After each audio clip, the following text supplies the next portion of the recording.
Selamat pagi pemirsa, apa kabar Indonesia Pagi? Kami awali dengan informasi di mana banjir bandang dan longsor menerjang 3 desa di Mamuju, Sulawesi Barat. Sejumlah jembatan pun terputus akibatnya ketiga desa ini terisolasi. Beginilah kondisi banjir bandang dan longsor yang menerjang 3 desa. Ini terjadi di Kecamatan Kalumpang, Mamuju akibat hujan deras yang terjadi beberapa hari terakhir ini.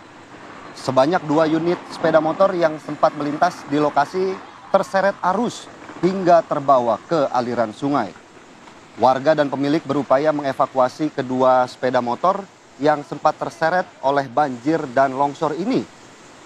Akibat banjir bandang dan longsor, ketiga desa kini terisolasi menyusul jalan desa yang tertutup material longsor.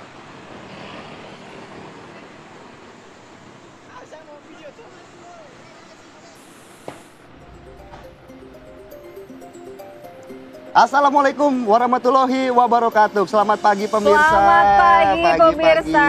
Gimana Selamat nih? pagi Philip. Pagi Sira Sehat Safira, ya? cuaca glooming, enak makan Iya. bakso nih sebenarnya. Aduh, tapi sambil nonton TV nggak dong? Iya, Ada film, ada Sira ya. karena Di kita Apa Kabar Indonesia Pagi. Tentunya sudah memiliki sejumlah informasi menarik. Ini Ya. salah satunya di Apa Kabar Indonesia Pagi Weekend hari ini. Kita akan membahas bagaimana peluang Indonesia untuk menghadapi Filipina nanti malam. Karena ini, Kira-kira nih nobar pasti penuh banget nah, nih. kalau nggak salah Sira juga udah beli tiket ke Solo pengen nonton langsung. Jadi abis ini ya kita langsung berangkat Abis ke ini Solo kita ya? langsung dukung langsung ya. Dan selain timnas sepak bola kita juga kita masih punya sosok istimewa pagi Iya. hari ini. Siapa Sira? Sosok pekan ini ya, kita Betul akan sekali. menghadirkan di mana akan ada wawancara Prita Zega bersama dengan Kakor Lantas. Jangan kemana-mana, kami akan hadirkan di Apa Kabar Indonesia Pagi bersama Sira dengan juga Philip. Betul. Kita hadirkan juga ya sejumlah informasi pilihan Langsung ya saja terlebih dahulu ada ya. informasi pilihan berikut ini. Pemirsa, di mana gelombang tinggi dan angin kencang melanda perairan Kabupaten Kolaka, Sulawesi Tenggara. Ini membuat petugas pelabuhan pun terpaksa menunda keberangkatan kapal feri yang hendak menuju ke Bajo, Sulawesi Selatan. Kecepatan angin ini mencapai 25 knot per jam dengan tinggi gelombang yang mencapai 2,5 meter. Kondisi ini tentunya membuat petugas pengawas pelabuhan terpaksa harus menunda keberangkatan kapal feri Permata Nusantara. Kapal yang rencananya akan bertolak dari Pelabuhan Kolaka menuju Pelabuhan Bajo, Sulawesi Selatan terpaksa ditunda demi keselamatan para penumpang. Bahkan sebelumnya pihak BMKG juga telah mengeluarkan peringatan dini terkait kondisi gelombang yang akan melanda perairan wilayah Sulawesi Tenggara. Untuk itu pihaknya mengimbau kepada para pemilik, armada dan nelayan agar terus berhati-hati dalam melakukan pelayaran.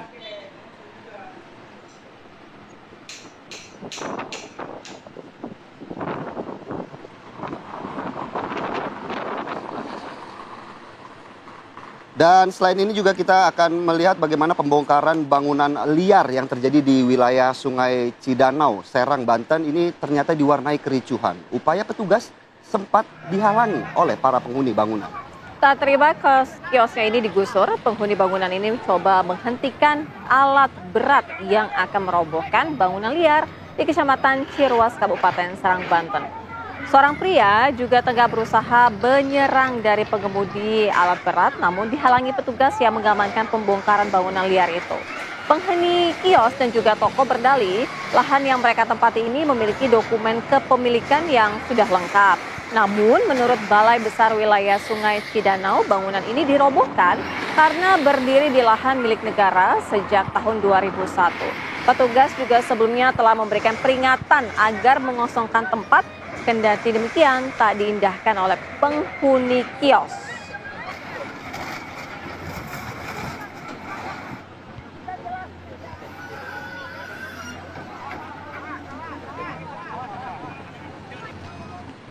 Kami hadirkan pemirsa informasi selanjutnya untuk Anda, di mana seorang wanita warga Indonesia ini lolos dari hukuman mati. Dalam setahun terakhir, 18.000 warga Indonesia mengalami masalah keimigrasian di Kerajaan Saudi Arabia. Ternyata setelah menjalani hukuman selama 15 tahun, HNM, seorang wanita warga Indonesia akhirnya berhasil mendapat kebebasan dari pemerintah Kerajaan Arab Saudi. Kebebasan HNM tentunya tak lepas dari peran KJRI Jeddah yang terus mendampingi dalam upaya hukum. 18 tahun yang lalu, HNM ditangkap oleh polisi Saudi. Perempuan parubaya itu dituduh telah membunuh suaminya sendiri, seorang warga Saudi. HNM kemudian ditangkap dan diproses secara hukum. Sejak saat itu, hukuman pisah telah dijatuhkan kepada HNM. Total hingga bulan lalu, HNM telah menjalani hukuman selama 15 tahun penjara. Dan atas upaya hukum KJRI, akhirnya HNM berhasil dibebaskan setelah uang pengganti atau diat dibayarkan. Pekan lalu HNM telah dipulangkan ke tanah air atas bantuan KJRI Jeddah. Dan saat ini mendapat laporan Ketua MPR Ahmad Muzani menyampaikan apresiasinya.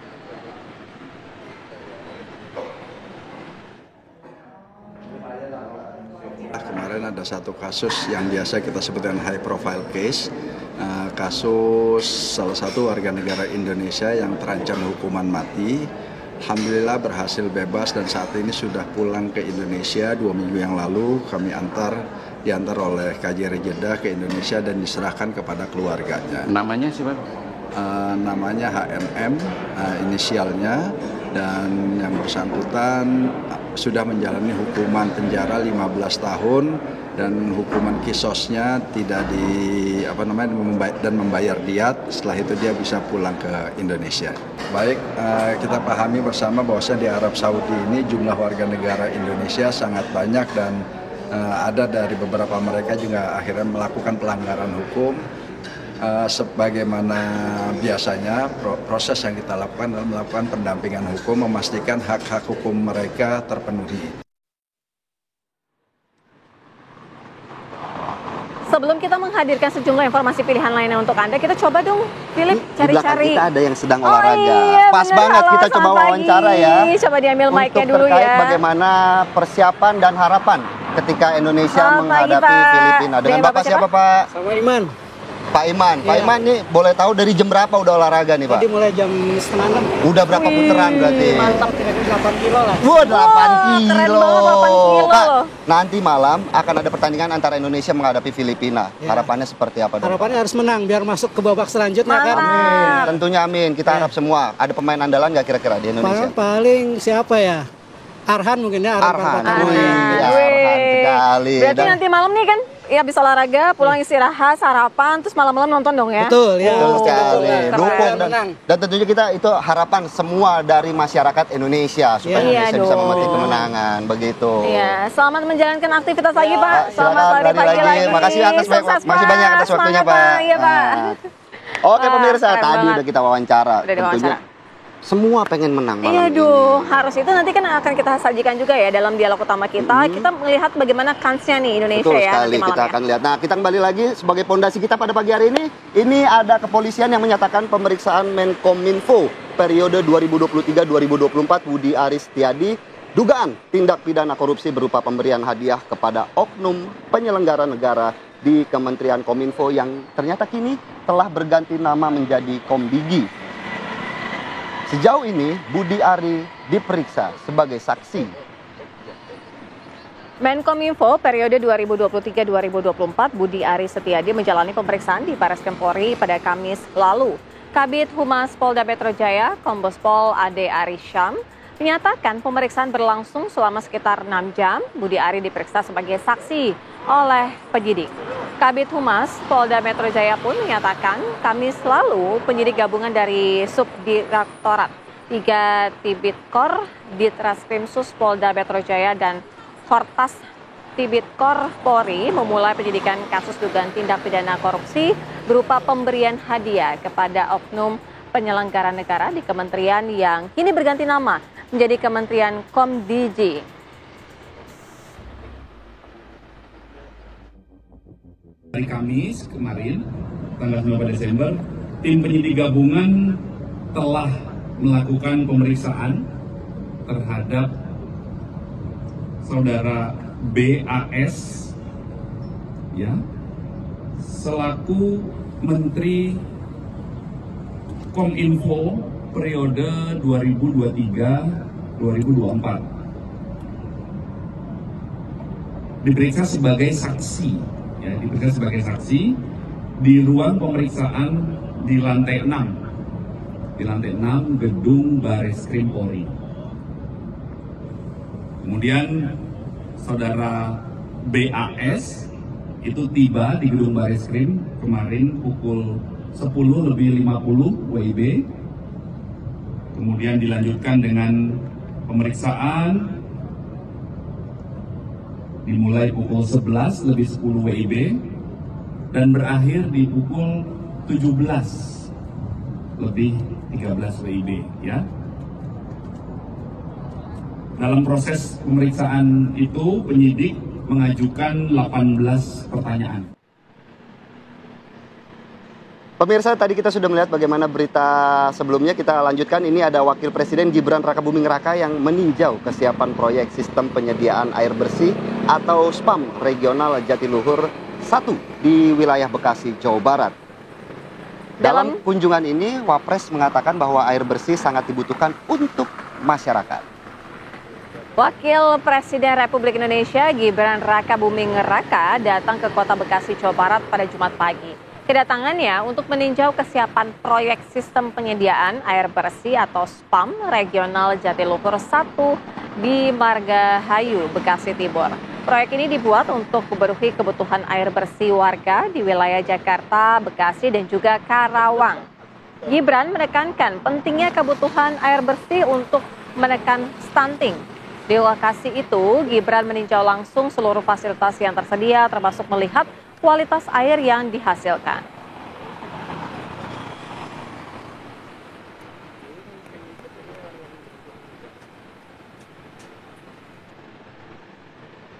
Pemirsa, usai jeda kami akan menghadirkan ini lagi-lagi yang miris banget ya. Seorang kakak ipar dengan tega membunuh adiknya sendiri dengan cara diajak minum jamu yang telah dicampur dengan racun ikan.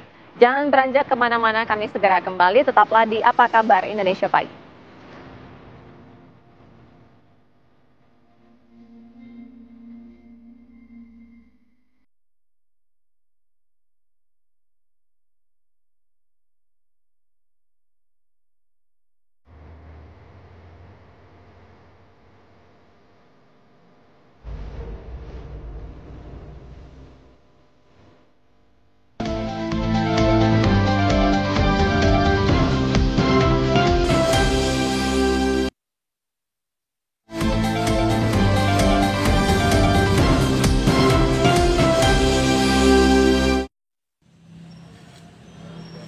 Terima kasih Anda masih menyaksikan Apa Kabar Indonesia Pagi. Pemirsa, kita langsung cek berita ini. Ada berbekal bukti pemesanan online dan percakapan di pesan WhatsApp. Polisi akhirnya berhasil menetapkan tersangka RK, kakak ipar yang tega membunuh remaja putri berusia 13 tahun dengan cara diajak minum jamu yang telah dicampur racun ikan, Sira Safira. Aduh, ini miris banget ya. Dan setelah 2 hari diamankan di polisi Palembang, akhirnya tersangka Rika Amelia diamankan polisi setelah sempat mencoba lari ke kawasan Lampung dan juga berpindah-pindah tempat. Polisi juga menyita beberapa barang bukti, diantaranya yang disita adalah botol bekas racun ikan yang dibeli secara online oleh pelaku. Jadi sudah secara terencana ya, sengaja ya. Betul. Tersangka mengaku jika meracuni korban menggunakan jamu yang telah diberikan zat kimia potasium atau putas. Korban yang merupakan adik ipar pelaku diajak untuk berkompetisi meminum jamu dengan imbalan uang Rp300.000. Motif dari pembunuhan korban didasari dari rasa dendam karena perkataan korban dan juga keluarganya.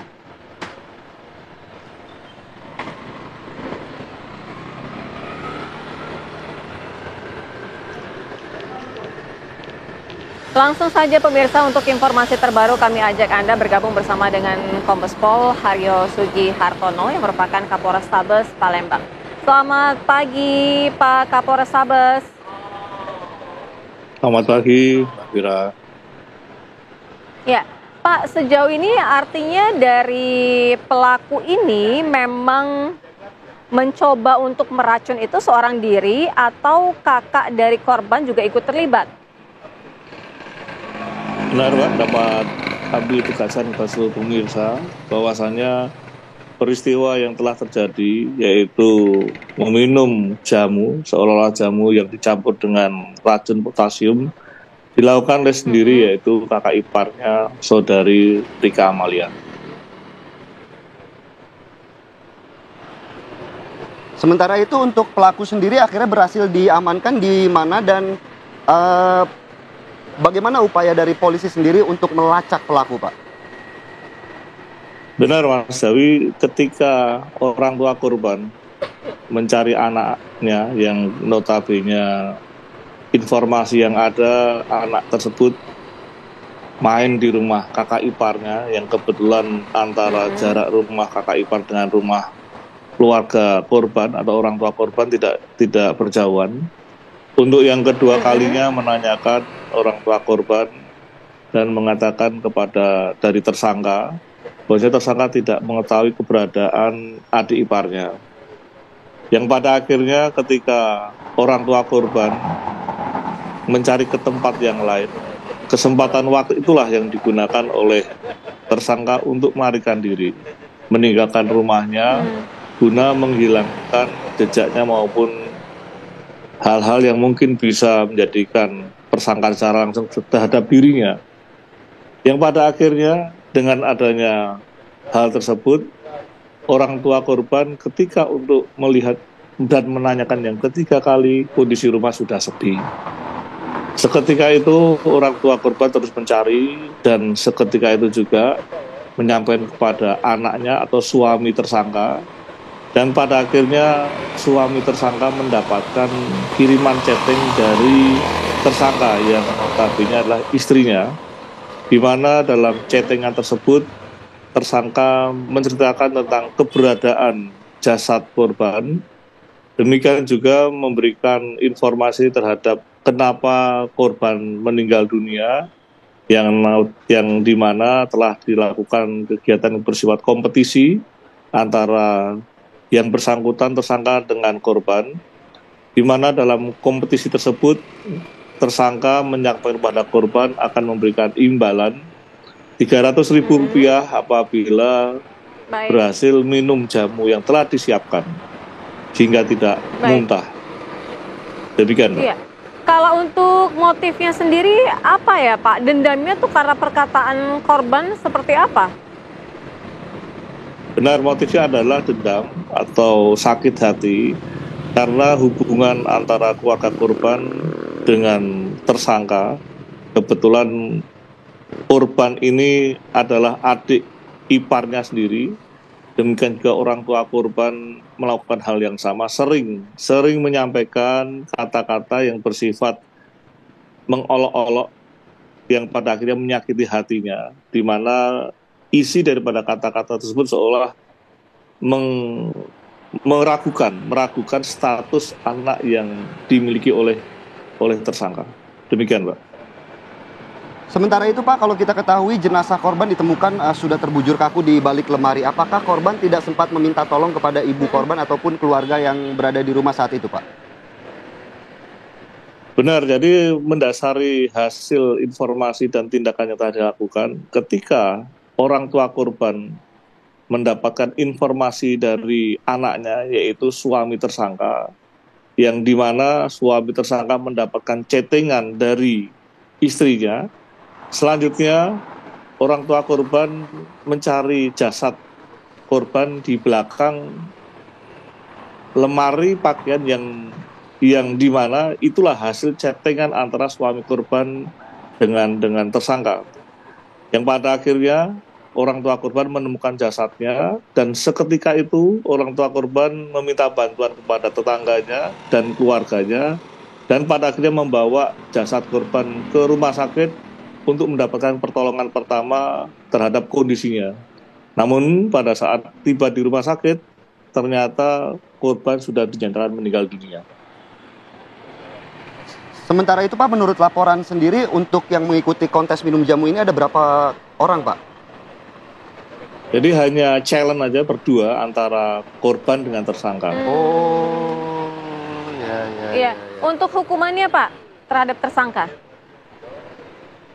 Tentunya persangkaan atas tindakan yang telah dilakukan kita lapis rekan-rekan sekalian, yaitu persangkaan dengan Undang-Undang Perlindungan Anak pasal 72 Undang-Undang Perlindungan Anak. Demikian juga kami juga mengalternatifkan KUH pidana pasal 340 pembunuhan berencana.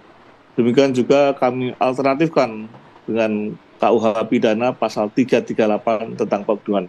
Tentunya dengan ancaman di mana dalam Undang-Undang Perlindungan Anak tersebut ancaman pidananya minimal 5 tahun dan kurungan paling maksimal adalah 15 tahun. Namun demikian dalam KUH pidana dalam pasal pembunuhan berencana diancam dengan hukuman pidana selama-lamanya 20 tahun, dan dalam Undang-Undang KUH pidana pasal 3, saya ulangi 340 yang tadi pembunuhan berencana, dan pasal 338 tentang pembunuhan diancam dengan pidana maksimal adalah 15 tahun. Baik, terima kasih Kapolres Tabes Palembang sudah bergabung bersama kami. Ya, Pak. Di Apa Kabar Indonesia Pagi. Selamat menjalankan aktivitas kembali, Pak. Dan pemirsa, Apa Kabar Indonesia Pagi masih akan kembali dengan berita ini, perbincangan terkait dengan pelatih timnas Indonesia di Piala ASEAN Championship 2024, Sintayong, yang ternyata optimis para pemain akan bekerja keras dan berusaha maksimal untuk memetik kemenangan di laga hidup mati melawan Filipina. Sesaat lagi di Apa Kabar Indonesia Pagi. Nah, itu tadi bagaimana preview sedikit ya Sira Safira, bagaimana peluang Indonesia untuk bisa memetik kemenangan menghadapi Filipina pada pertandingan nanti malam. Semangat dong, karena udah harus menang ini. Betul. Laga hidup mati seperti yang tadi Sira Safira bilang, ngeri kali ya. Dan pemirsa, di Apa Kabar Indonesia Pagi hari ini kita akan membahas bagaimana peluang Indonesia menghadapi Filipina, dan tentunya kami juga sudah terhubung dengan salah satu pengamat sepak bola yang tentunya sudah sangat senior. Wah, banget dong. Ada Erwin Fitriansyah pada pagi hari ini. Selamat pagi Bang Erwin. Selamat pagi, Bang Erwin. Selamat pagi, Philip. Selamat pagi, Sira. Ini dia. Bang Erwin, sedikit mungkin membuka bagaimana peluang Indonesia menghadapi Filipina. Karena kalau kita berbicara di atas kertas, statistik, head to head, Indonesia unggul segalanya atas Filipina. Tapi kalau menghadapi pertandingan nanti malam, menurut Bang Erwin seperti apa? Oke, Indonesia unggul itu kalau dihitung Indonesia senior ya, tim Indonesia senior. Tapi ini yang tampil kan tim U23, pemain-pemain U23 yang bahkan beberapa diantaranya usianya masih 20 tahun gitu. Dan di 3 pertandingan sebelumnya, menurut saya penampilan tim Indonesia ini masih belum terlalu stabil, belum terlalu meyakinkan. Meskipun progresnya menurut saya cukup meningkat.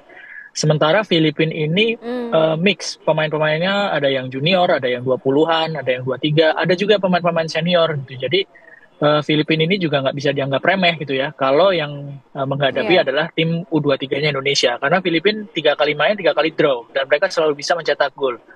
Terlebih di pertandingan terakhir Filipina kan bisa menahan imbang Vietnam 1-1. Tapi sekali lagi kita Indonesia ini punya keuntungan. Yang pertama adalah waktu istirahat yang jauh lebih panjang dibandingkan dengan Filipina. Filipina terakhir main itu hari Rabu kemarin ya. Sementara kalau Indonesia kan sudah dari hari Minggu selesai lawan Vietnam, pulang ke Indonesia dan nggak main lagi. Artinya recovery-nya lebih panjang. Yang kedua, Indonesia punya keunggulan bermain di kandang sendiri. Tentu ini merupakan sebuah keuntungan ya bagi Indonesia, paling tidak dengan penonton yang mayoritas adalah pendukung Indonesia, harusnya bisa membakar semangat para pemain yang tampil nanti malam. 2 itu aja keunggulan dari Indonesia yang kelihatan ya. Tapi sekali lagi apakah bisa keunggulan itu dimanfaatkan secara teknis di lapangan, itu kan soal lain. Iya. Bang Erwin, artinya kalau berbicara mengenai mental, apalagi yang dihadapi ini adalah Filipina, pemainnya yang cukup senior gitu kan. Tapi akan seperti apa nih kira-kira mental pemain kita? Saya rasa sudah cukup teruji soal mental ini, terutama ketika menghadapi Vietnam. Vietnam itu kan bukan tim yang mudah untuk dihadapi ketika tampil di kandang ya. Waktu hari Minggu Indonesia tampil di kandang Vietnam, terus yang dihadapi adalah pemain-pemain yang usianya jauh lebih matang, jauh lebih senior dan lebih berpengalaman. Itu hal yang nggak mudah dihadapi secara teknis maupun non-teknis. Secara teknis ketika main lawan Vietnam banyak tertekan, tapi Vietnam juga kan nggak gampang untuk cetak gol ke gawang Indonesia. Baru di menit di atas 70 dan hanya bisa mencetak 1 gol. Secara permainan ketika bertahan, Indonesia jauh lebih baik ketimbang ketika menghadapi Laos ketika tampil di Solo dan kebobolan 3 gol. Tapi waktu menghadapi Vietnam, lini pertahanan tampil jauh lebih baik. Meskipun akhirnya memang harus kebobolan lewat 1 gol dari Vietnam. Jadi secara mental saya pikir anak-anak Indonesia ini sudah sangat teruji ketika menghadapi Vietnam. Nah, kalau kita berbicara soal kemenangan ini merupakan harga mati, Bung Erwin. Artinya malam nanti Sintayong akan dipaksa untuk menurunkan formasi menyerang. Nah, kalau kita berbicara kedalaman materi dari pemain-pemain yang dimiliki oleh Sintayong, apakah memang ini mumpuni untuk menghadapi Filipina menurunkan pemain-pemain dengan tipikal menyerang? Dalam 3 pertandingan yang sudah dijalani, Coach Sintayong ini kan banyak mencoba pemain ya. Dari pertandingan lawan Myanmar, lawan Laos, lawan Vietnam. Ini hampir semuanya sudah bermain. Bahkan kiper juga 2 orang kiper, Cahya serta Dava kan sudah main. Jadi apakah kedalaman skuad ini cukup mumpuni? Rasanya sudah dicoba hampir semuanya. Soal kedalaman oke gitu. Dan idealnya dan harusnya ya dengan mencoba pemain dengan 3 pertandingan yang sudah dijalani itu harusnya sudah ketemu mana nih yang terbaik ya. Kalau sampai pertandingan keempat ini masih nggak ketemu juga, sebetulnya ada tanda tanya. Kita patut tanda tanya ini kenapa dengan pemain-pemain ini. Tapi saya pikir dengan 3 pertandingan yang sudah banyak dicoba pemain ini cukup untuk menghadapi Filipina gitu ya. Dan tuntutannya kan menyerang. Idealnya kalau menurut saya menyerangnya itu seperti ketika menghadapi Laos dan Myanmar, bisa mencetak gol gitu ya. Meskipun yang mencetak gol bukan pemain-pemain depan gitu. Tapi bertahannya itu solid seperti ketika menghadapi Vietnam. Mungkin idealnya akan harusnya seperti itu sih nanti malam ini. Ditambah dengan hadirnya Marcelino ya, Bung Erwin di lini depan ya sudah bisa main ya. Ya, Marcelino ini kan nggak main waktu lawan Vietnam. Harusnya kan tenaganya sangat-sangat fresh. Dan kalau soal menyerang, Marcelino ini kan merupakan pemain yang sangat dibutuhkan, ya bukan cuma untuk membuka peluang, memberikan umpan kepada pemain-pemain di lini depan, tapi juga bisa mencetak gol. Marcelino ini pemain yang naluri golnya cukup bagus ketika ada di dalam kotak penalti lawan ataupun ketika Indonesia menyerang. Jadi mudah-mudahan dengan kembalinya Marcelino ini lini serangnya bisa lebih tajam dan bisa mencetak banyak gol gitu. Iya, Bang Erwin, nanti kita juga akan membahas ya mengenai Asnawi dan juga Pratama Arhan yang juga dimainkan dari menit awal ya. Betul kita sekali. nanti lanjutkan ya, tapi kita mau ngecek dulu nih persiapan rekan kita ya. Ya, betul sekali, ada Arga Dumadi ya di Manahan Solo untuk mengabarkan bagaimana kondisi terkini jelang pertandingan antara Indonesia menghadapi Filipina. Selamat pagi Arga. Ya, selamat pagi Philip dan pagi, juga ya. pemirsa. Suasana di stadion.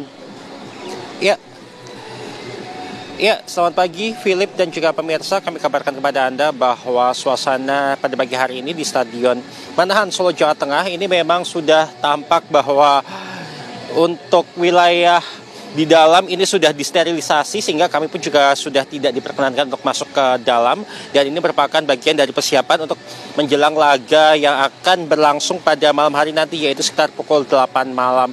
Dan kami tadi sesekali juga melihat ada orang-orang yang mendekat ke kawasan stadion ini yang mana ternyata mereka sudah membeli tiket dan mereka sedang mencari-cari juga kira-kira nanti malam mereka akan lewat atau masuk ke mana begitu.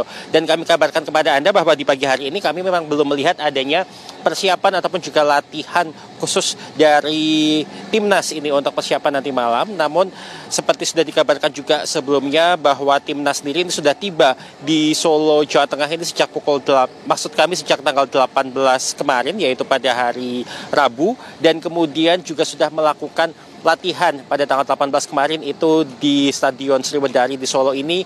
Kemudian juga pada tanggal 19 kemarin juga menggelar latihan lagi, di mana ini merupakan latihan taktikal, dan kemarin ini ada persiapan lagi yaitu latihan ringan katanya begitu, dan juga ini merupakan latihan conditioning untuk menyiapkan diri mereka menjelang laga yang sudah dikatakan juga ini merupakan laga yang menjadi laga terakhir untuk memastikan Indonesia dapat lolos ke babak selanjutnya dalam Piala AFF di tahun ini. Ya, dan kami kabarkan kepada Anda bahwa untuk tiket sendiri ini memang sudah dibuka sejak tanggal 4 Desember kemarin, dan sudah sold out sehingga sudah tidak dapat membeli lagi tiket ini, dan juga memang dari para penonton setia ini sudah jauh-jauh hari mereka memburu tiket untuk menyaksikan laga yang akan digelar nanti malam. Untuk sementara demikian, kembali ke Jakarta. Ya, Baik, mungkin terima sedikit kasih. saja ya Sira ya. Iya. Mau nanya juga untuk pemirsa yang lagi nonton, Arga, apakah ada informasi pukul berapakah gerbang Manahan Solo dibuka untuk para supporter memasuki stadion, Arga?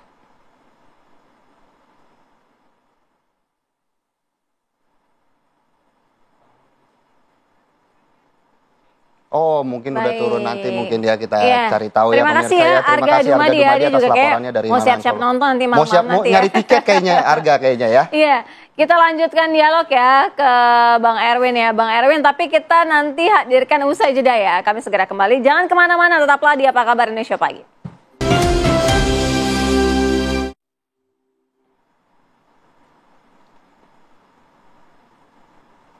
Terima kasih Anda masih bersama kami di Apa Kabar Indonesia Pagi. Kita lanjutkan dialog dengan Bang Erwin. Bang Erwin, kalau kita mengulik apa yang disampaikan oleh Sinteyong dalam konferensi pers beberapa waktu lalu yang sempat menyatakan bahwa Asnawi dan juga Arhan ini akan menjadi starter. Nah, artinya akan pola strategi pemain seperti apa yang akan diterapkan nanti malam?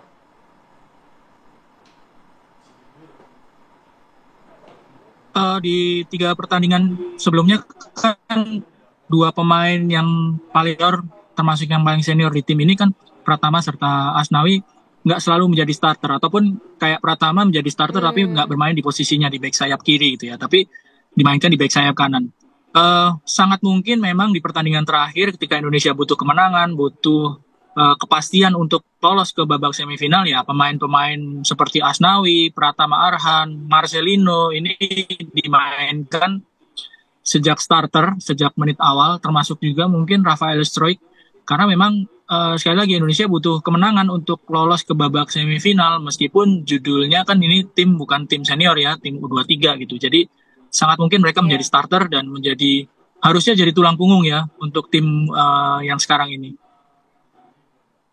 Sementara Bang Erwin, kalau kita melihat Marcelino di 2 pertandingan ketika menghadapi Myanmar dan juga Laos, ini masih kesulitan untuk memberikan performa terbaiknya, mengingat Marcelino ini merupakan salah satu tulang punggung yang diberikan tugas cukup berat untuk mengangkat tim Indonesia di AFF ini. Bagaimana kalau Bang Erwin melihatnya seperti apa?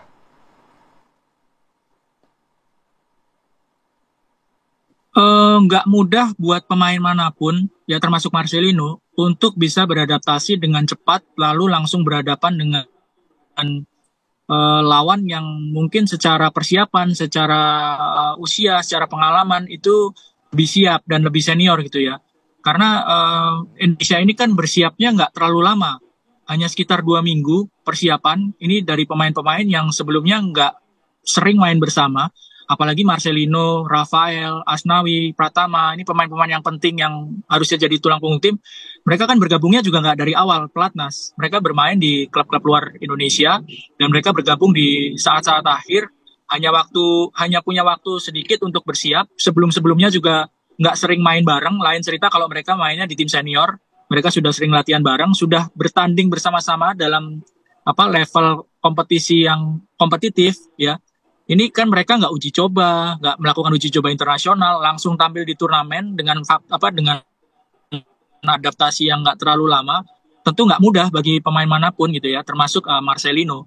Apalagi dia juga sebenarnya kan juga menanggung beban yang cukup berat ya, meskipun tugas semua pemain sama, cuman kalau dengan kapasitas seperti Marcelino kan, ya masyarakat, Coach Sinteyong pasti juga berharap dia bisa tampil bagus, mencetak gol, membawa tim memetik kemenangan gitu dengan sederet tantangan yang harus dihadapi oleh dia gitu dengan waktu persiapan yang sedikit dan nggak terlalu sering untuk main sebelumnya dengan teman-temannya. Iya, Bang Erwin, prediksi skor dong. Dan siapa yang cetak gol kira-kira nih ya?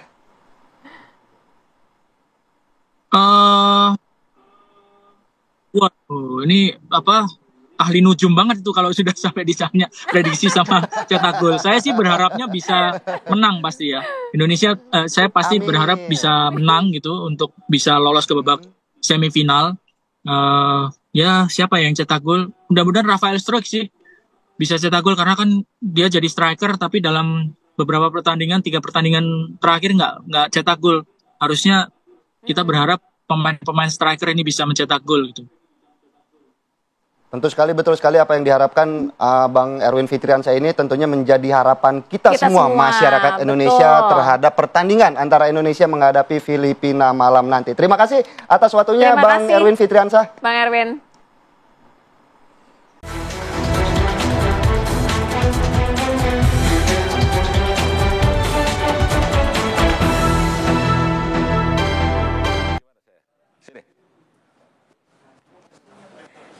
Ya, selamat pagi pemirsa TV One, saya Prita Zega akan menemani Anda di segmen di Apa Kabar Indonesia Pagi Sosok Pekan ini.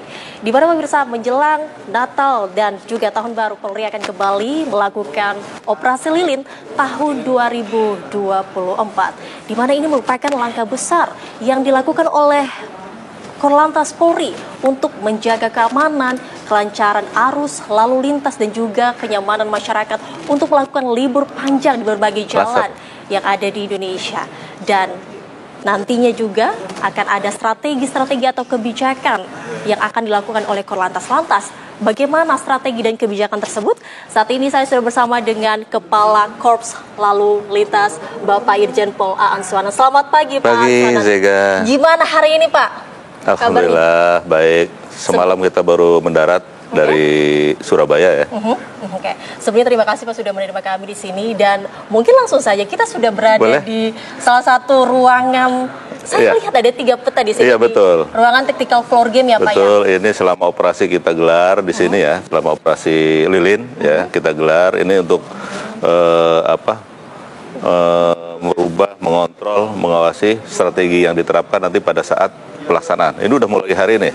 Ya, strategi ini akan kita gunakan sehingga mempermudah kendali operasi nanti untuk anggota yang di lapangan. Oke. Kita langsung saja deh Pak. Gimana dulu yang pertama? Boleh, sini. Oke. Nah, di sini peta Banten ini, ya Pak? Ini peta mengarah ke Merak ya. Merak. Merak, jadi masyarakat yang akan menyeberang ke Sumatera ya, tentu akan melalui Pelabuhan Merak ya. Pelabuhan Merak. Di sini kita menggunakan beberapa strategi ya. Yang pertama kita menggunakan strategi delaying system. Artinya ketika di Pelabuhan Merak ya, ini ada kemacetan atau sudah overload, kita akan gunakan beberapa buffer zone nanti sebagai area untuk delay system. Ya, jadi ketibaan kendaraan yang menuju ke Merak ini akan kita tunda. Ada beberapa rest area yang akan kita gunakan untuk delaying system. Yang pertama nanti di kilometer 13 ya. 13 itu ada di daerah sini ya, masih di Polda Metro. Kemudian kilometer 43 nanti ya, di 43. Kemudian di kilometer 68 ya, 68. Ini akan jadikan rest area di ruas tol Jakarta Barat. Kemudian nanti ada di Indah Kiat ya. Ini di seputaran sini Indah Kiat, kemudian ada di parkiran PT Muni, dan ini kalau masih overload ya, buffer zone yang kita gunakan juga akan menggunakan area di sekitar Krakatau Steel. Ya, itu yang strategi yang pertama. Tapi itu kalau overload ya Pak ya? Betul, kalau di alternatif artinya. Iya. Kalau ini masih PCR-nya masih di bawah 0,5, 0,7, ini masih normal nanti arus lalu lintasnya. Nanti kalau sudah mulai di atas 0,8, nah kita mulai strategi tadi, delaying system. Nah, nanti kalau ya, karena cuaca sekarang ini kan cukup ekstrim ya, kalau nanti cuaca ekstrim sehingga kapal tidak bisa berlayar, ini kita akan lakukan contingency plan. Ya, nanti ini dari Cilegon Timur ya, Cilegon Timur di sini, ini kita akan alihkan keluar untuk kendaraan yang menuju ke Merak itu. Kita akan alihkan ke Bojanegara, Pelabuhan Bojanegara. Itu ada 10 hektar ya untuk area parkir, untuk buffer zone nanti kita akan parkirkan di sini Ya, di Pelabuhan Bojonegara. Kemudian ada juga sebagian kita alihkan ke sepanjang JLS, Jalan Lintas Selatan Cilogon, maaf ya. Itu akan situ. Kemudian kalau nanti masih belum bisa berlayar kapal, ini kita akan keluarkan di Serang Timur. Ya, di Serang Timur kita keluarkan kendaraan di Serang Timur semua. Kemudian kita koordinasi dengan ASDP untuk tidak menjual tiket. Ya, karena cuaca tidak memungkinkan untuk menyeberang. Ya. Itu Ini sudah berkoordinasi juga dengan stakeholder terkait, tentu sudah ya, untuk stakeholder KSOP, kemudian BPTD, semua stakeholder yang punya kepentingan di Merak dan seluruh operator jalan tol ini sudah kita koordinasikan. Luar biasa. Oke. Gimana kalau kita ke sini, Pak? Boleh. Ini adalah ini wilayah Polda Metro ya. Polda Metro ini juga mempunyai kerawanan tersendiri karena menurut simulasi yang sudah kita lakukan dan survei yang sudah kita lakukan, nanti ada beberapa titik, boleh agak dekat ya. Ada beberapa titik yang nanti akan menjadi trouble spot. Di mana itu, Pak? Trouble spotnya nanti di kilometer 25, di sini. Ini pertemuan dari arah Cibitung, ya. Cibitung, kemudian arah dari Depok, Manggis, kemudian dari arah Tanjung Priok. Akan bertemu di sini, akan terjadi bottleneck. Untuk itu disiapin pos untuk mengawasi, mengendalikan di kilometer 25. Kemudian ada di kilometer 48. Ya, nih di sini 48 ini ada pertemuan dari MBZ ya, MBZ pertemuan dengan jalur reguler yang ada di bawah. Ini terjadi juga bottleneck ya, bottleneck ini sehingga ini juga kita antisipasi ya, kita antisipasi dari kilometer tadi 25 sampai 48 ini kita antisipasi, kita awasi. Kemudian kita monitor melalui aplikasi JID ya. Apabila kendaraan ini sudah 5.000 lebih per jamnya, kita akan lakukan kontraflow ya dari 47. Dari 47 sini kontraflow 1 lajur, 2 lajur sampai ke 72 nantinya ya. Tapi kalau sampai saat ini semalam sampai tadi pagi ini masih normal, ramai lancar ya. Walaupun ada peningkatan arus dari arah Jakarta. Kemudian titik lainnya di sini. Ini kalau kita istilahkan ini sebagai pantauan kita. Ya, pantauan kita akan bisa melihat di sini di pertigaan ini ya. Melihat dari arus yang dari Lampung tadi. Dari Lampung sampai mau ke Jawa Tengah akan melalui tol kota. Nah, di sini akan kita lihat ada peningkatan atau tidak dari arah barat ini ya. Kemudian ini dari Tanjung Priok ya kita bisa monitor ya dari Tanjung Priok. Ini Tanjung Priok ya. Nanti akan ketemu di sini, kita akan bisa monitor bagaimana volume arus dari Tanjung Priok. Kemudian ini dari Pondok Indah ya. Ketemu di sini Cikunir ya. Cikunir ini menjadi indikator. Nah, kalau di sini sudah cukup padat, kita akan berpengaruh pada arus lalu lintas yang akan menuju ke Jawa Tengah, Jawa Timur. Sehingga kita bersiap untuk melakukan rekayasa lalu lintas di sini. Kalau di sini sudah kelihatan padat dari arah Lampung padat, dari Tanjung Priok padat, dari Pondok Indah padat, melalui command center kita di sini, command center 29, kita akan sampaikan kepada seluruh jajaran untuk persiapan melakukan rekayasa lalu lintas. Artinya rekayasa lalu lintas dilihat dulu dari titik ini ya Pak? Betul. Ini melihat ini dari posko ini sudah kita bisa lihat. Nanti akan kita lihat ya di mana posko akan kelihatan dari sini arus lalu lintas bagaimana apa yang harus kita lakukan di sini. Ya. Selain kontraflow, one way juga diberlakukan nantinya Pak? Itu alternatif terakhir. Alternatif terakhir karena menurut survei kemudian kita lakukan simulasi itu kemungkinan one way ini tidak diberlakukan. Namun apabila arusnya memang harus melakukan one way, kita akan berlakukan one way. tapi sampai 188 nanti di Palimanan. Oke. Ya. Ini kalau saya lihat nih Pak, banyak pos PAM juga. Betul. Ini pemanfaatan untuk masyarakat bagaimana? Apa selain memberikan informasi, mungkin pelayanan yang lain yang diberikan bagaimana? Ini pos PAM sepanjang tol ini untuk mengawasi ya, kemudian untuk mendekatkan ke titik-titik rawan tadi ya, titik rawan agar cepat bisa menangani permasalahan yang ada di sekitar pos ini ya. Ini pos PAM. Jadi pos PAM ya, pos PAM ini pos untuk anggota kita untuk mengamankan. Di masing-masing pos ini juga ada monitor untuk mengawasi area yang menjadi tanggung jawabnya. Kalau kemarin informasinya nih Pak, arus mudik ini mulai tanggal 21. Berarti tadi seperti yang Bapak informasikan masih belum ya Pak ya? Sampai tadi malam sudah ada peningkatan ya. Kalau dari normal memang ada sekitar 15% ya. Cuman dari tahun lalu kemarin itu masih minus malah. Minus untuk dari bandingkan dengan tahun lalu ya. Pada masa Nataru di tanggal yang sama itu malah minus. Artinya mungkin berkurang animo masyarakat di hari yang sama tahun lalu. Oke. Untuk di sini nih Pak, khusus untuk PMJ ini ada berapa sih Pak mungkin personil yang akan diterjunkan di sini? Karena ini termasuk titik yang rawan juga ya betul. Pak ya? Ini 2/3 kekuatan dari Lantas Polda Metro kita gelar di sini sepanjang tol, kemudian di ini MBZ juga ya.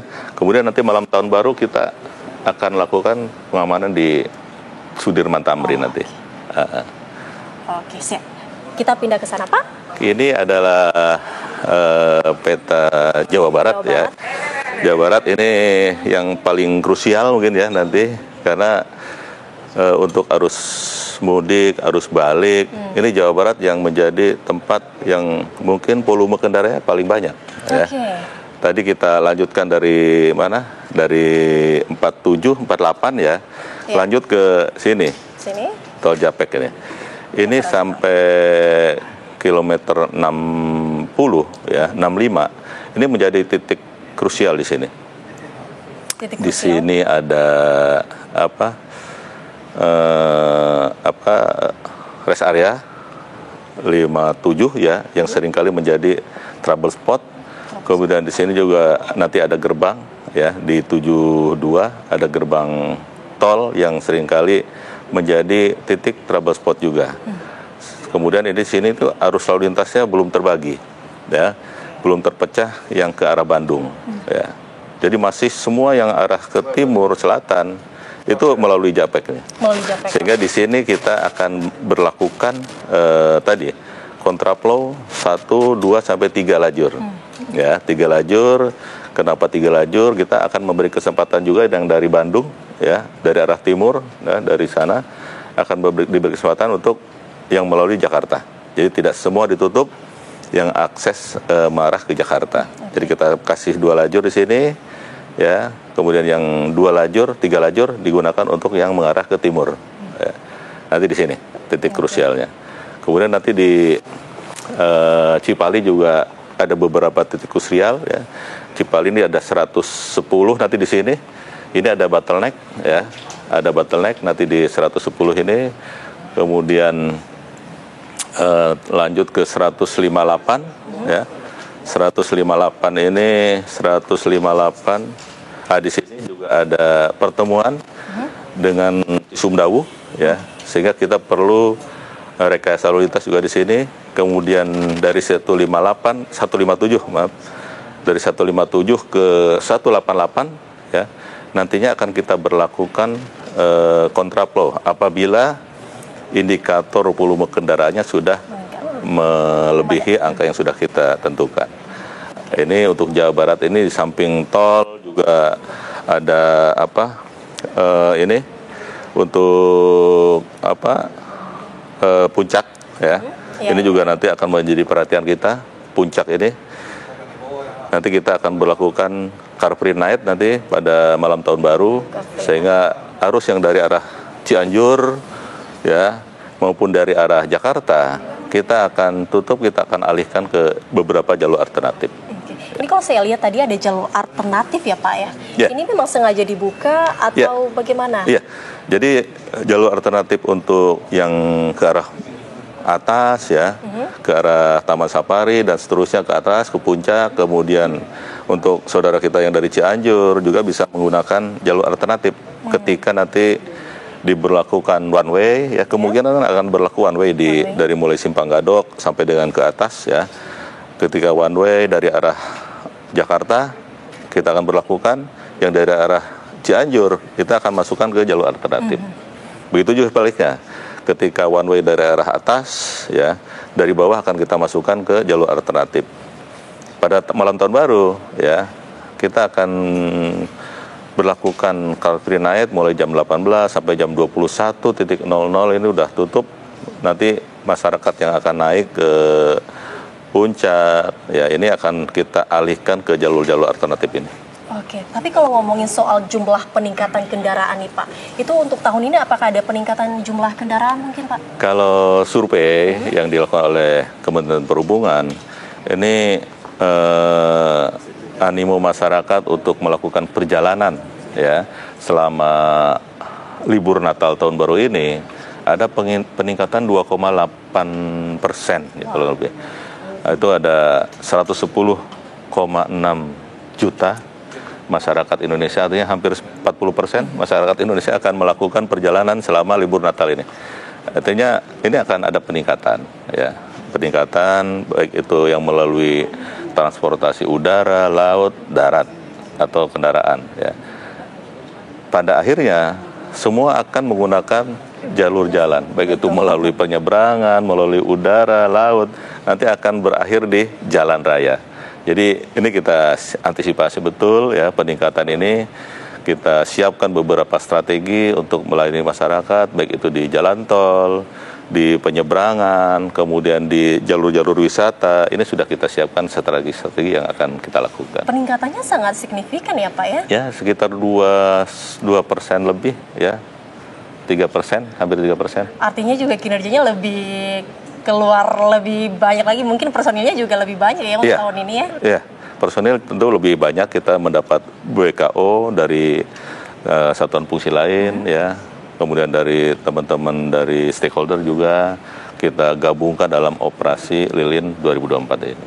Oke, untuk koordinasi mungkin dengan pemerintah setempat itu bagaimana Pak? Mungkin dengan kementerian atau lembaga-lembaga lainnya bagaimana Pak? Betul, kita sudah mengawali ya, mulai survei dari Merak sampai ke Banyuwangi, kita survei ya, bagaimana kesiapan jalan, kesiapan pelabuhan, dan sebagainya. Kita juga sudah melakukan beberapa kali rapat koordinasi antar lembaga, antar kementerian. Terakhir kita laksanakan di PTK kemarin, rapat koordinasi lintas sektoral dengan beberapa kementerian. Kemudian di daerah juga kami sudah cek ya, sudah melakukan beberapa kali rapat koordinasi dengan seluruh stakeholder yang berkepentingan dalam kegiatan libur Nataru ini.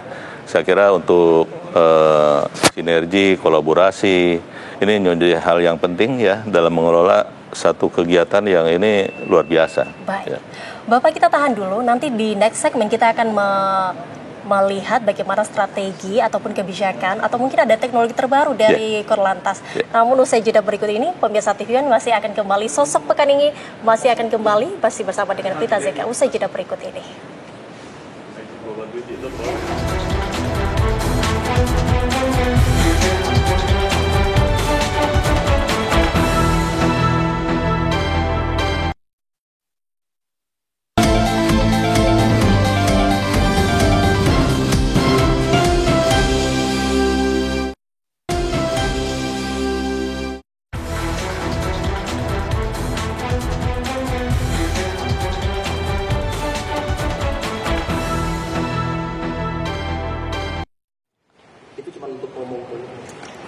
Ya, Anda kembali menyaksikan Apa Kabar Indonesia Pagi di segmen Sosok Pekan ini. Masih dengan saya Prita Zega dan juga narasumber saya, Kepala Korps Arus Lalu Lintas, Irjen Pol Aan Suhanan. Bapak, tadi kan kita di atas sudah lihat ruang taktikal floor game. Dan sekarang kita sudah pindah ruangan nih Pak. Ini gimana nih Pak kita? Ini di lantai 2 ya, ini adalah merupakan ruang operasional center ya, di mana setiap hari kita memantau arus lalu lintas seluruh Indonesia. Kita pantau dari sini, kita juga memberikan perintah-perintah kepada personil untuk selama libur Nataru juga kita akan gunakan sebagai command center. Ya. Di samping sini kita juga mirroring ke kilometer 29, itu lebih operasional lagi selama libur Natal dan Tahun Baru. Jadi kita ada beberapa aplikasi di sini ya.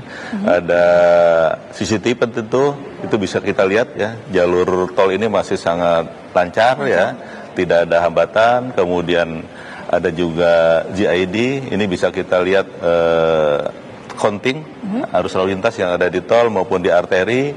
Kemudian kita juga ada aplikasi K3I di mana kita bisa memantau personil yang melaksanakan tugas di lapangan, dan nanti ada perintah-perintah dari sini untuk memberikan arahan kepada personil yang ada di lapangan. Ini artinya 24 jam ya Pak? Betul, ini 24 jam terus ya, 24 jam, 7 hari, 360 hari. Untuk titik-titik tertentu, apakah ada personil yang mungkin sudah siap siaga di sana Bapak? Mulai tadi malam kita sudah plotting ya, seluruh personil yang terlibat dengan operasi lilin ini, kita sudah plotting di seluruh ruas jalan, titik-titik rawan kecelakaan, titik-titik rawan kemacetan. Jadi semua kita sudah tersebar. Waduh, boleh dong Pak kita ngobrol, boleh nggak sih Pak kita interaksi ke beberapa titik gitu Pak? Boleh. Di mana nih Pak Coba yang sudah sedia nih? Kita lihat ke Merak. Kita lihat ke Merak. Ya, Merak di situ dari semalam kita sudah operasional ya untuk operasi lilin ini, dan anggota sudah inset di sana ya. Wah. Oke, pemirsa, kita akan berinteraksi. Kameranya mungkin ini agak sini. Oke. Halo, pagi. Selamat pagi, salam presisi. Salam presisi. Dengan siapa nih? Aibda.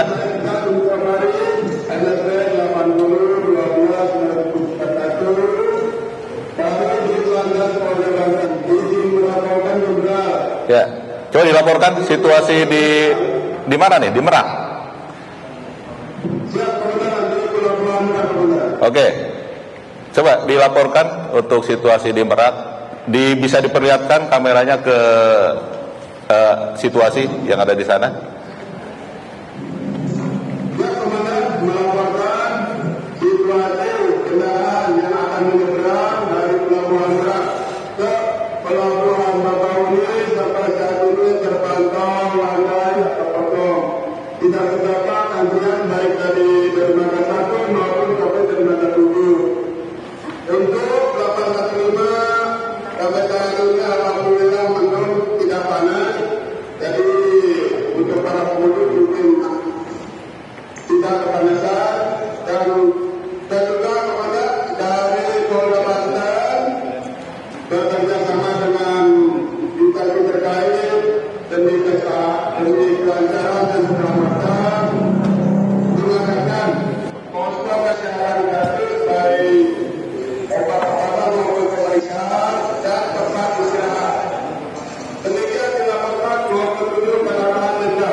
Baik, tadi malam sudah ada peningkatan atau kemarin pada jam-jam berapa saja ada peningkatan masyarakat yang akan menyeberang ke Sumatera? Alhamdulillah dari malam juga tidak ada peningkatan, hanya biasa-biasa saja dengan mungkin perkiraan sore hari atau hutan malam. Baik, untuk ini cuaca semalam? Cuaca. Untuk cuaca dari malam sedikit gerimis, kemudian tidak lama. Untuk ombak, ya. Ya. Untuk ombak kita alhamdulillah tidak ada kendala, jadi apa masih bisa berlaku benar. Baik, terima kasih. Tetap koordinasikan dengan KSOP yang ada di sana, ASDP, tentu dengan BMKG ya, sehingga kita bisa memantau situasi terkini terutama masalah cuaca, karena prediksi cuaca di akhir tahun ini akan ada cuaca ekstrim, sehingga teman-teman yang ada di Polda Banten silakan terus berkoordinasi dengan seluruh stakeholder yang ada sehingga nantinya kita bisa melayani secara maksimal untuk masyarakat yang akan menyeberang ke Sumatera. Terima kasih. Di sana berarti masih belum padat ya Pak ya untuk merek ya? Untuk sana belum padat ya. Itu tadi laporan dari anggota. Dari anggota laporan masih normal, cukup normal ya. Kita lihat juga tadi sangat lenggang untuk arus lalu lintas yang menuju ke dermaga 1 sampai 7. Ini masih sangat longgar sekali. Oke. Kalau kita lihat titik lain di mana lagi nih Pak yang bisa kita interaksi? Boleh kita sebenarnya bisa di mana saja. Kita coba ke ujung sana, ujung pulau, ada di Bali, Gilimanuk. Ini salah satu titik krusial juga ya, penyeberangan Gilimanuk ini, terutama pada saat nanti arus balik nantinya. Arus balik, iya. Karena situasi pelabuhan yang masih sangat terbatas ya, sehingga seringkali overload di sana. Oke. Kita lihat situasi pagi ini.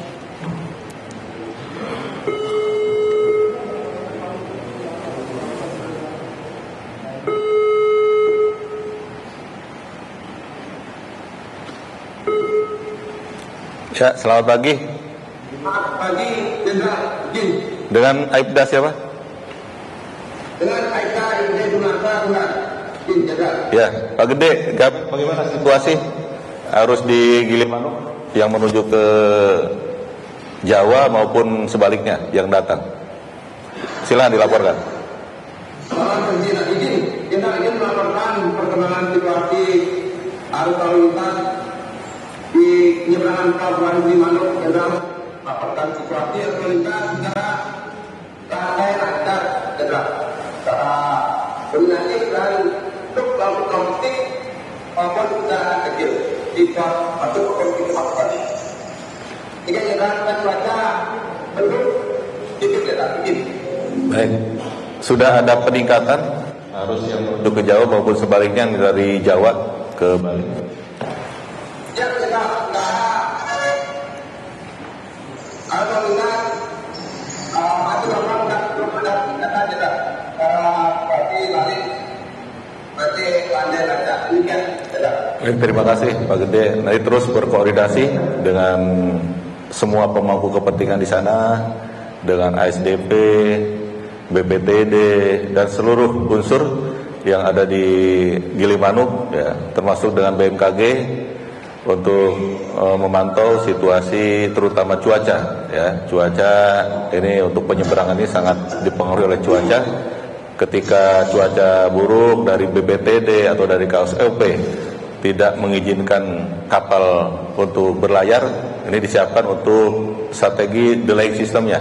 Siapkan kantong-kantong parkir, buffer zone yang sudah dipersiapkan oleh jajaran Polda Bali. Baik, terima kasih. Selamat bertugas, jaga kesehatan, Pak Gede. Siap, Jenderal. Perintah dilaksanakan. Terima kasih. Salam presisi. Izin, Jenderal. Salam presisi. Ini bisa kita lihat juga di CCTV ya. Ini adalah suasana di Pelabuhan Gilimanuk. Jadi di samping dari laporan live tadi, kemudian kita pantau juga CCTV. Ini bisa kita melihat perkembangan arus lalu lintas yang menuju ke Bali maupun sebaliknya. Tapi luar biasa, ini 24 jam dan masing-masing titik sudah ada personil yang sudah siap siaga jika kita tanyakan bagaimana siapkan kondisi di sana ya Pak. Betul. Jadi sepanjang jalan tol, jalan arteri juga demikian. Kita sudah siapkan personil ya. Dari sini ruang command center ini kita bisa mengendalikan seluruh personil yang terlibat operasi. Nah Pak, ini kan kita bisa lihat nih tadi kayak ada beberapa titik arus lalu lintas ya, 24 jam. Itu sebenarnya peringatan awalnya kalau terjadi kemacetan itu dan antisipasinya seperti apa sih Pak? Ya, jadi untuk nanti ada semacam alert, ada notifikasi ketika terjadi kepadatan ya di satu penggal jalan, itu ada alarm ya yang menyatakan di situ ada permasalahan. Baik itu mungkin ada kecelakaan, ada kepadatan arus. Dari situ baru kita lihat ke GID, bisa dibuka GID, grafik arus lalu lintas, grafik traffic ya.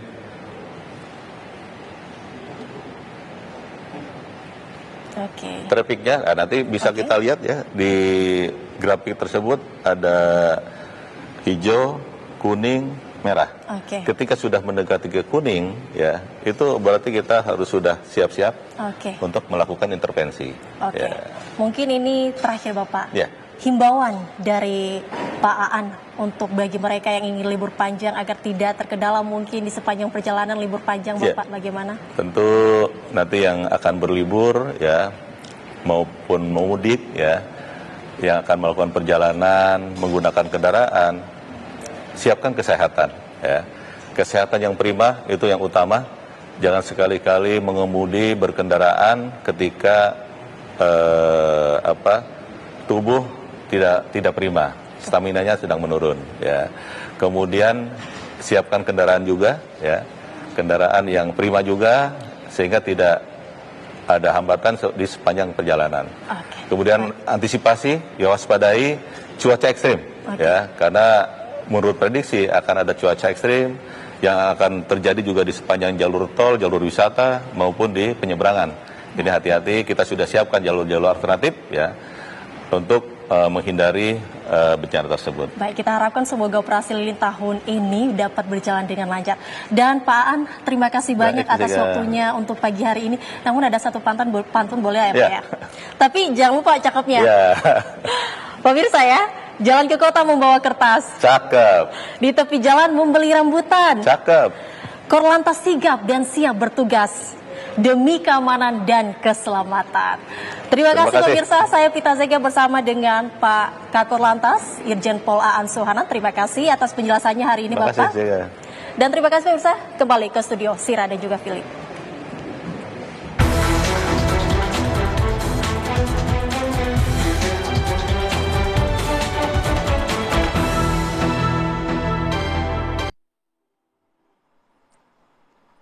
Baik, terima kasih ya Prita Zega ya. Tadi wawancaranya dengan Irjen Pol Aan Suhanan selaku Kakor Lantas Polri terkait bagaimana arus lalu lintas jelang libur dan tahun baru. Sudah pada siap langsung libur Nataru ya, Zega juga dengan Philip yang siap-siap nih. Udah beli tiket nih, tapi nggak dikasih cutinya kayaknya.